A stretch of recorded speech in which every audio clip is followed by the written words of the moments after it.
How come most startups fail, even when we have more tactics and strategies than ever before? Join the bedside chat of an entrepreneurial couple as they share what it takes to create a business with ease and in flow. Hello everybody, welcome back to another episode of the Biz in Flow Bedside Chat. I'm Natasha Koo. And I'm Jachym. Wow, you're speaking really loudly when I told you that you're a bit softer in voice than me lately. Well, you were blocking my mouth with your elbow, so I had to speak up. Okay, sorry. Alright, so we were just like, oh my goodness, what are we going to talk about today? We're a bit tired. But I just posted something on Instagram, and I don't know if you read it. You did? Kind of, have it.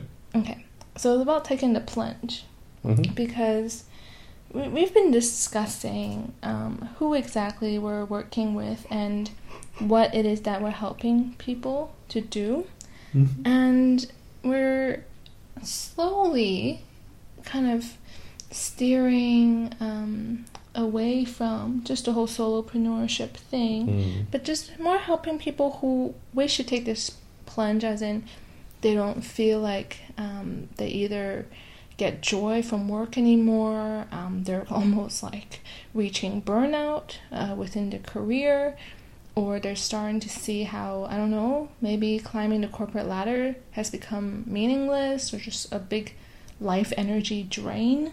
And also how they want to make work good again, whether that's really excelling within the corporate world and the job they have today, or maybe that means quitting or choosing something new, to create something new for themselves. So for me, that has a sense of going towards the edge, starting something new that you've never done before, in either case, right? So I want to ask you about change and how you think that happens. Like, even personally, those moments where you started something completely new, you reinvented yourself, or you just somehow decided to go in a new direction, was that easy for you? Why do people stay stuck, stay in the same place? How come some people don't see, a way out as a natural next step, right? So share a little bit of what you think. What is exactly the question?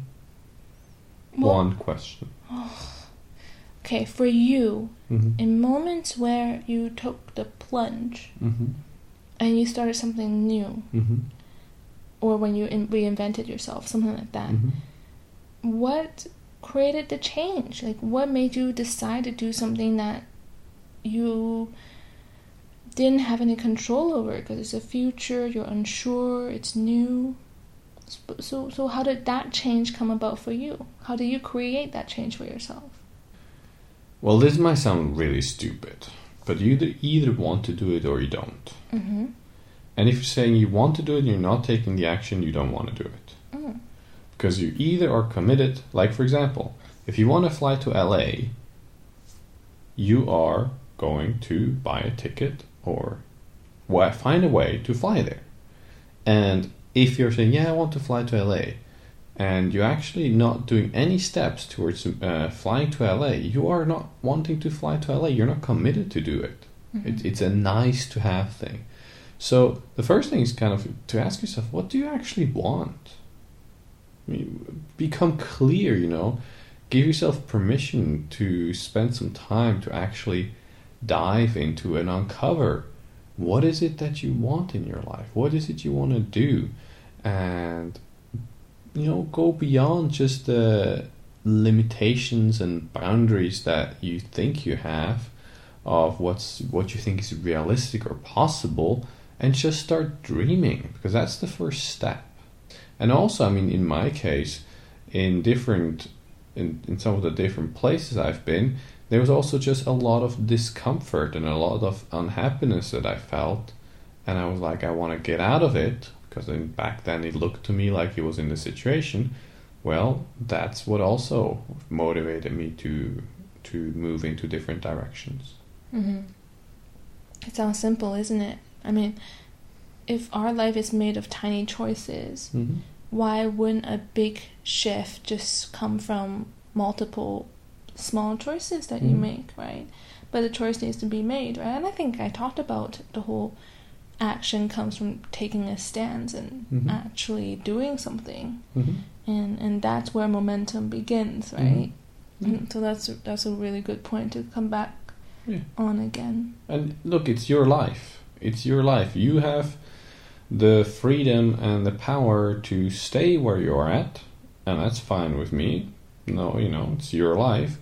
Or you can decide to change something if there's something that you want to change, and go for it then. But it's a simple decision, You think like lots of people are like, oh, I want to, but I don't know how to. That's complete BS. It's just not true. Why? Because if you really want to, you're gonna find out the how to. And nowadays with the internet, there is lots and lots and lots of ways to actually read up on different ways that you can do things. That, I just wish how to just doesn't count, because whatever you want, most likely someone already has gone before you and done it. Yeah, you're passionate about this. Yes. Why? Because they're just excuses. And just look at them as excuses. I don't care whether you give excuses or not, because it's your life in the end. But just be honest to yourself. Yeah. Be like, well, okay, I guess I want this, but I don't actually want it, so I'm just going to stay where I'm at. Okay. Yep. It's like the person where you can try to push them, but they're not going to move because they want to stay there, right? So, no need to push someone else, or even yourself, if you're unwilling to move away from what you know. Yeah. And also, by the way, you're going to die. You're going to die and you don't know when. No, you don't. You might just die now, or you might die in a second, or you might die in a minute, or an hour, or next day, or next week, or next month, or next year. I don't know. You don't know. You only have this time that you have. And when death is going to come around, you can't say, well, just give me a bit more time, because I've actually not done what I want in my life, because death has been very generous so far. It has given you all this time. So what is it that you actually want? Because so many people are comfortable in their corporate jobs, are comfortable in their lives, they have golden handcuffs on, and they feel paralyzed to move because they are afraid that they can't make it otherwise. Well, guess what? Do you want to be dead now, doing something that you absolutely hate and you actually don't want to do it, and you're too scared to move away? Or are you willing to live and live life fully and use it to its fullest potential, even if it means that you might go into situations that are a bit more adventurous, where you don't know necessarily how you're going to make it right away? I don't know why there's not much emphasis on how people actually choose the work they do. It feels like it's just something that we stumble upon. Right? Like careers, career path. Or maybe it's a decision you made when you were 17 and you need to apply for something. And you need to choose something when you were like a teenager. And you just ended up doing that forever. Or whatever came your way. But when I was younger, I always had this, I don't know if you call it a value, it's like a principle that just felt right to me. And because I knew the amount of time that I would dedicate to my career in a full, say, human life, like a full lifespan, I truly wanted it to mean something versus seeing it as just a way to make a living. I saw it as an opportunity to, yes, of course, make a living, but also use work to create whatever change that I thought the world needed, that I valued. So that's how, not always, but very, very, very early on, I already saw work as something like that. But I really don't think that the majority of people think of their career in this way. It's just like something that we do. Right? Yeah.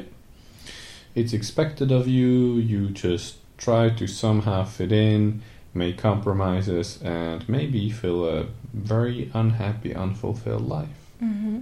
Now, let me tell you something, Jachym, or maybe you know already, but when I work with clients and they come to me and they say, help me quit my job now, I can't handle it anymore. Or also people come and they say, oh, I'm not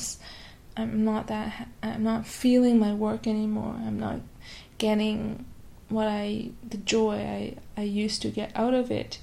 I want to explore other options. I want to see how I can give more. Or another person said, I want to do more than just what my task and what my responsibilities are. But the funny thing is, for some of these people, they'll come to me with that desire, and then literally a few months later, and this is not like a pattern, so if you work with me, it doesn't mean that this will happen to you, but some of them get fired. And then they go, oh my god, and then they actually start freaking out. Even though actually that's a really clear sign that whatever you want it to do, maybe now is the best time, because you actually don't need to keep working. And so for me, because I experienced this myself, I was fired from my last job as an employee. I saw that as a shove from behind to just get me moving towards a new direction.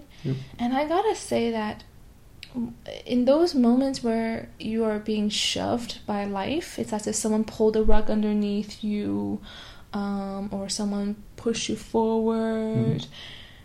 It's quite uncomfortable. For me, that's a bit even more uncomfortable than when you choose to do something new. Because it almost feels like you have no choice. You're like, oh, what now? Well, like, what? I'm starting from zero, and that kind of feeling. And so for me, like when I bring up, at least on our Instagram post, right?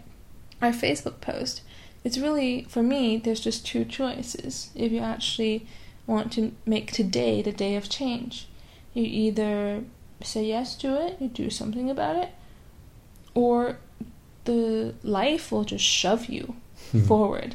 And in that sense, you suddenly find yourself out of control, but you're faced with a choice again. Maybe at this time, the thing that you had the option of before, it's now gone. So your choice is, it's like a multiple choice exam. Now there are new options. Now what, right? You can't go backwards. There's just new choices. So I think life has a way of also nudging you or shoving you towards whatever direction that you're gonna go anyways. But I find that it's a bit easier when you choose yourself and you begin to take those kind of steady steps. Either way works. Some people, they work better if they just are shoved off the cliff and, then go and fly. Yeah, but what do you call those? Like wake-up calls or... Yeah, they can come in different disguises. They can come up in you being fired, in burnouts, in whatever, life events that are happening. Burnouts are actually a really great one, because they allow people to, and I mean great one, not as in it's good for you or your body or your mental space, but as in you're literally forced to stop doing what you're doing, rest, and evaluate what you can do and what you wish to do, and to take a look at, why did I have a burnout in the first place? Like, why did I run out of gas? What in me literally stopped because I didn't want to withstand something anymore. So that's also very interesting. There are lots of examples. I have another person who I know who just like snapped at work and just quit his job himself. He quit himself. He just said, I can't handle this anymore. I've gone through this situation so many times. I literally don't care. Another person was like, you know what? I've had enough of this. I just literally don't care. And that's really funny. Like, of course, when they described to me the situation, it's actually quite dramatic, because you're in a corporate environment or you're in a private banking world here in Switzerland. It's like, oh my goodness, how dare you act like that? But I think what it's really coming across in that behavior is something they've held and something they've felt for a long, long time. They just exploded because they couldn't hold up that act anymore. That pretense of, yes, it does matter, yes, this is important, this is, this little game I'm playing with everyone, right, at work. And then it just blew up, and they just literally said how they felt all along. Yep, absolutely. And there's one quote I once read, I don't know from whom it is exactly, but they say that fresh beginnings are often disguised as painful endings. Yeah. So, wherever you're at, you may think that what you're going through is a bad thing or whatever, but most of the time when you turn around, those bad times actually were blessings. Yeah, absolutely. There's a client I'm working with right now. She's doing both. So she's still holding up on her job, even though she's not loving it anymore. She finds it actually quite challenging because she's in a management position. But at the same time, she's opened up. She said yes to exploring how her work could actually look like. To pretty much design a job for herself. In a way, I guess, be a solopreneur. So she's still holding up on her job, but now she's exploring new ways of creating a business for herself. Because she has very, very rich experiences in her life, and she can definitely help people with that. Now, as we look into what it is that she can really give and create, well, there was a lot of deep sadness, I do have to admit, in her, the whole process. Even though she hasn't quit, she wasn't fired, it's as if there is an ending of something. Because if there wasn't an ending, or at least emotionally, she's kind of flipping over the page to the next page. If she didn't have to do that, then she would have created new work or new job, quit the job already. She would have been on that next chapter. She would have already started. She would have already been there or in the middle of it. But the fact is that she needed to close something. Something needed to be buried so that she could actually move forward and kind of embrace this new self, this new way of being, of showing up, of being this creator, of really stepping out there.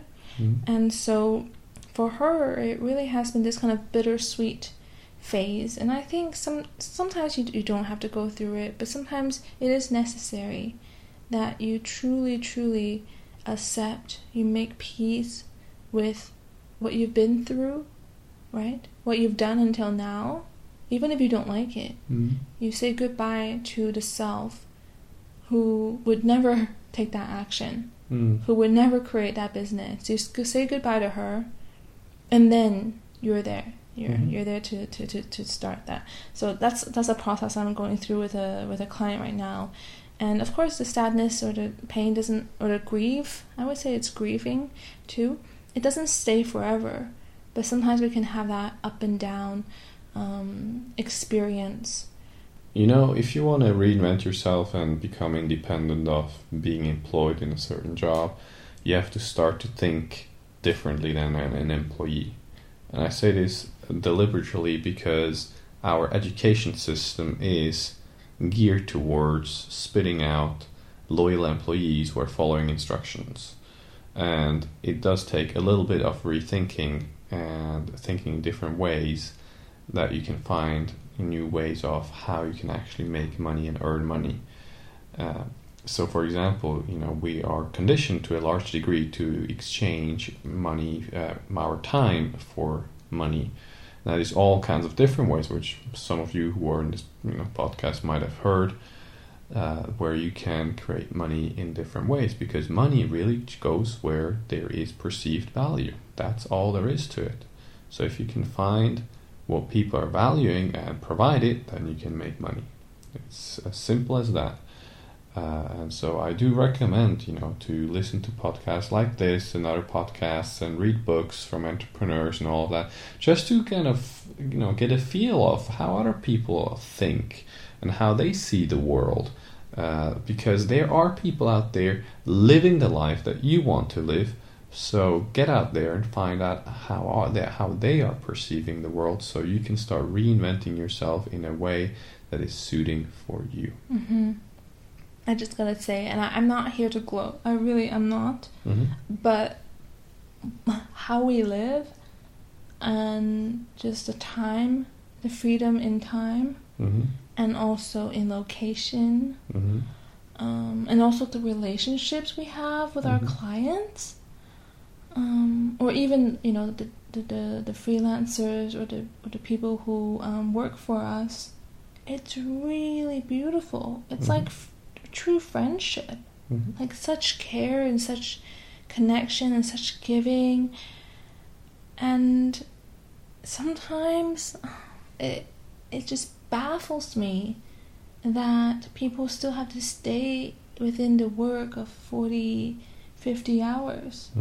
It just, I don't know, maybe it's just because we are in this position to live our life this way, and it's become normal.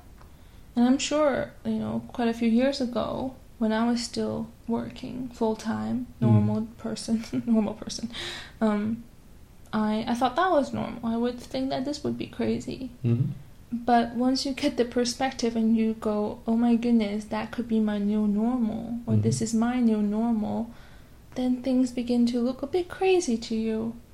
So at least I'm in this perspective that I truly wouldn't want to live any other way anymore.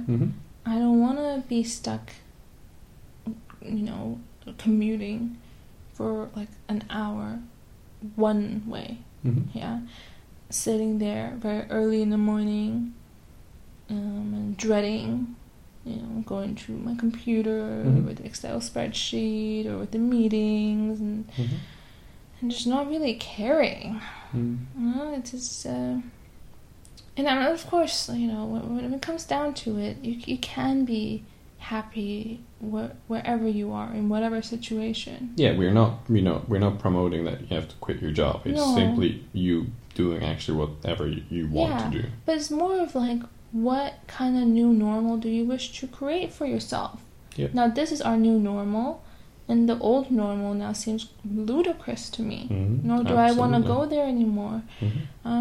So it's just a totally different perspectives you can have that will enable you to see that when you want to make a change, right? When this whole episode has been about taking that leap, well, how is that going to happen? You either want it, and this new normal, which might not be what you're living now, it now makes sense, so you're going to go do it. Or life's going to shove you, and they're going to shove you into a new normal, which might be uncomfortable, because that's why it's called the new normal, not the current normal. So that's all. All right, time to wrap it up. I just did. Wrap. All right. Don't you ever rap again. All right, guys. Thank you for joining. If you have any questions, please email at natasha@bizinflow.com. If you would like to have help of looking at your situation, understanding more where you're at or what's possible for you, then reach out to her, Natasha, NATASHA @bizinflow.com. Please share this podcast if you believe it's valuable for other people. We love you crazily. Good night. Crazily? Madness. Good night, and we'll talk to you all tomorrow.